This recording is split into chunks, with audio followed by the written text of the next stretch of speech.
In this video I'll show you how to make a simple main menu in Unreal Engine 5 and it'll be very quick, clean and efficient. I'm starting from the third-person template, but you can follow along with any project.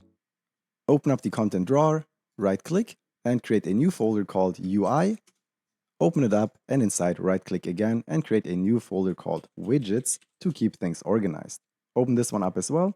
And now the first thing we want to do is create the widget for our main menu. So right-click again, scroll down to User Interface and click on Widget Blueprint. Click on User Widget and then I want to call this WBP_main menu. Double-click to open it up. The first thing we need here is a canvas panel, so go to Palette and look for Canvas. And here I want to drag the canvas panel to the main menu, and this will help us determine the layout of every other component we drag in here. Next I want a vertical box for all of our buttons, drag this on top of the canvas panel, and for now I just want to click it and make it a bit bigger. The exact size doesn't matter for now. And I then want to anchor it to the middle, so click on Anchors, hold Shift and Control and click the one in the middle, and having it here just makes it easier to work with. Now let's add our first button. In the palette just look for Button, drag the button inside of the vertical box, and yeah, you can see the button here now. I want some text on the button, look for text, and drag the text on top of the button. Now this brings us quite close to what we want, but let's make it look nicer. So click on the button, go to the right side, and you can see the background color here. Click this, and then on the right picker here, I want to drag it all the way down to black, and click on OK. And I also want to give it a bigger outline, so click on Style, Normal, and then Outline Settings. And instead for the width of 1.0, I want to have 5.0. And this already looks a lot nicer.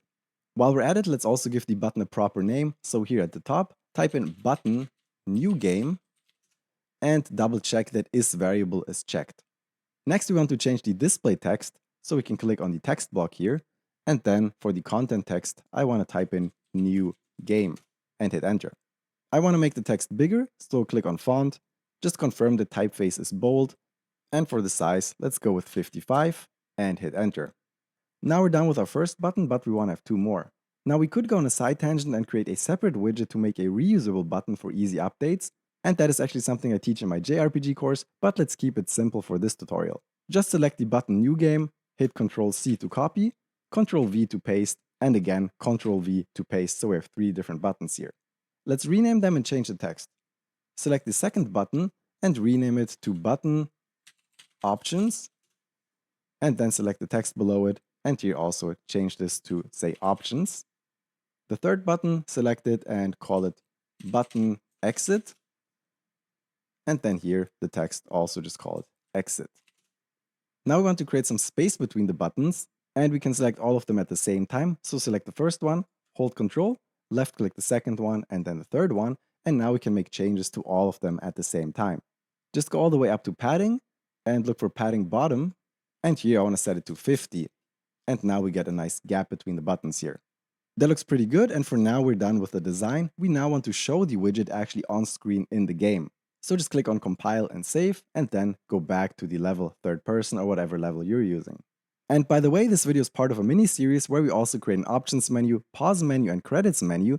And as a patron, you don't only get instant access to all of the videos right now, but also the completed project files and all menus wrapped up in a simple plugin which you can then add to all of your projects, so you never have to make a menu from scratch again. So make sure to check out the link in the description. Now we want to create a new map specifically for the main menu. Go to File, New Level, and then select the empty level on the right and click on Create. Now we need to save the level so it doesn't get lost, so click on File again, Save Current Level As, double click on UI, and in here I want to save it as L_main menu and hit enter. To then actually use the level of the main menu as the first thing our players see, we need to set it in the project settings. So I can go to Edit, Project Settings, and then here Maps and Modes. And for the game default map, instead of the third person, I want to change this to say main menu. And this just makes sure that in a package build that our players get, the main menu is the first level that is loaded. Close down the project settings and go back to the map now. Now if we press play in the main menu, you can see a couple of things are happening, some things are spawned here, but we don't see our menu yet, of course. If I click into the viewport and hit F2 to go to the unlit mode, you can see we actually get a character that is infinitely falling into the void. But for the main menu, we don't want to spawn a character for the player to control. And the reason it's being spawned in the first place is because this is defined in the game mode for the third-person project. So we now want to create a game mode specifically for the main menu to prevent spawning things we don't need, and then also to manage all of our menu widgets. Again, open the content drawer, go to the UI folder, right-click, blueprint class, and here game mode base. I'm going to call this gm_main menu, double-click to open it up, and then here on the right side you can see we have the default pawn class, and I want to set this to none just so we don't spawn any character for the player. The other things aren't quite as important. This alone still doesn't solve our problem because we have to tell Unreal Engine to use this game mode. And we don't want to use it project-wide, we just want to use it in this L main menu.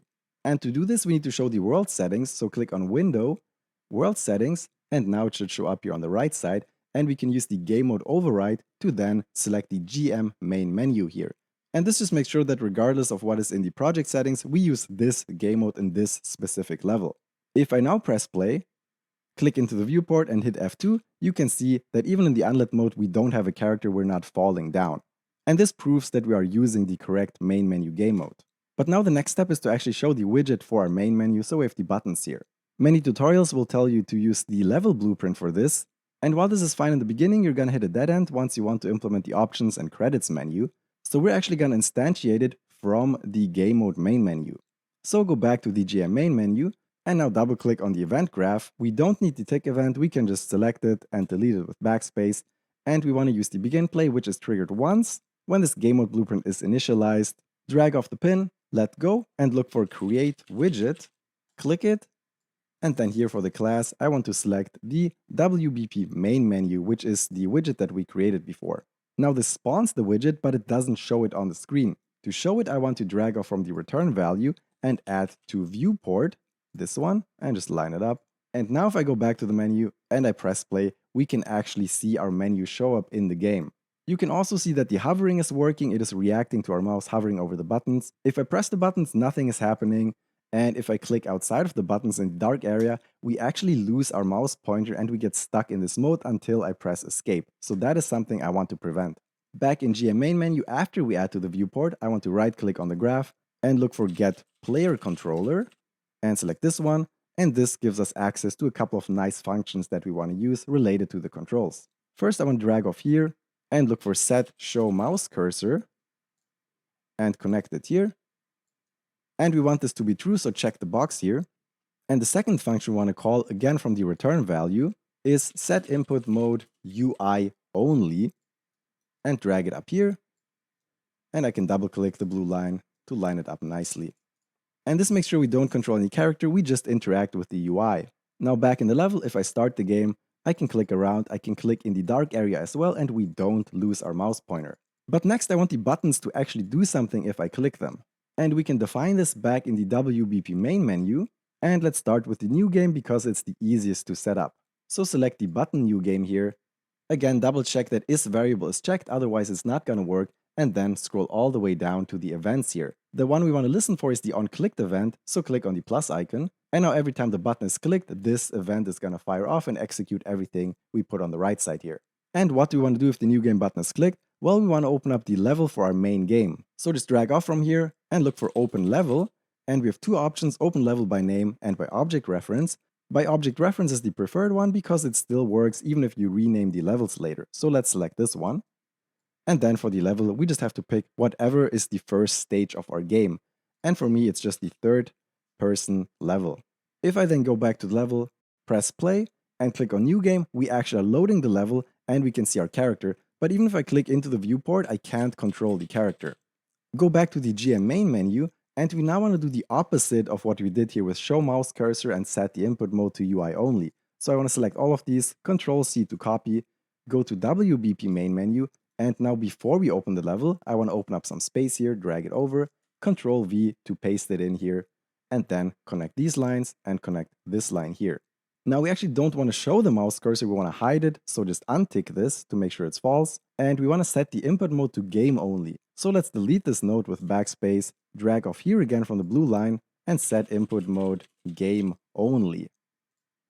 And then drag it up here and connect everything again. And now we're just doing the opposite when we press the button new game. If I go back to the level, start it, and click on new game, Now the mouse disappears and I'm instantly controlling my character. I can look around, I can walk around, and now everything for the new game button is working perfectly fine. So let's work on the other buttons. In the WBP main menu, click on Designer, and now we're not going to do the options in this video. That will actually happen in the next video that's going to come out in a couple of weeks, but again, if you join the Patreon, you can get the video right away. So let's click the button Exit instead. Again, make sure it is a variable, scroll down all the way, and for the onClicked event, click on plus to then get this nice event here. Here we just have to drag off and look for quit game, which is a nice function that Unreal Engine gives us, and this is really all we have to do. So now back to the stage, I can start the game, I can click on exit, and it's gonna exit our play session, but in a packaged build, it's actually gonna shut down the game. And that's all we have to do. Lastly, I just want to take care of the background and button positioning because just having this black background is kind of boring. A thing I really like to do is have 3D backgrounds with characters or other moving elements, and that is actually one of the many things covered in my JRPG Masterclass, which is a 37-hour-long course teaching you how to make a turn-based RPG in Unreal Engine 5. But you'll also learn a whole lot about user interfaces and widgets. But in this video, we're just gonna keep it simple and just use an image as the background. And I prepared this cool screenshot for you, which you can download for free from the link in the description. Back in Unreal in the content drawer, go to the UI folder, and here right-click to create a new folder called Textures. Open it up, and here is where you want to drag the picture in. You can just select it on your PC and drag it into Unreal Engine, and then just let go here to import it. Now back in the WBP main menu, go back to the designer and we can add the image here. In the palette, look for image, and I want to drag this on top of the canvas panel, then select the image, and I want it to spread out across the entire screen. So for the anchors, hold Shift and Control and select the one on the bottom right here to spread it across the entire screen. Now to use the image, I want to go to Brush. I called it Background, but search for whatever yours is called. And now we can see the nice image here, but it is blocking our buttons. Grab the image and drag it between the canvas panel and the vertical box so we get this one line here. And now it is in the correct position so we can see the buttons again. Let's now finalize the buttons and position. Select the vertical box, and on the size X, give it 600, and for the size Y, 380. Now go to the anchors, hold Shift and Control again, and select this one on the left side so we can have it over here. And I want to have a bit of a gap to the edge of the screen, so for the position X, we can go with a value of, let's say, 100 here. And if we go back to the map and start the game, we now have this nice background here. And now we have a fully functioning main menu, which we can easily expand upon. So make sure to subscribe if you want to see the upcoming videos about options, credits, and the pause menu, or get early access to the complete mini-series and finished project files on Patreon right now. As always, a huge thanks to my awesome patrons and YouTube channel members.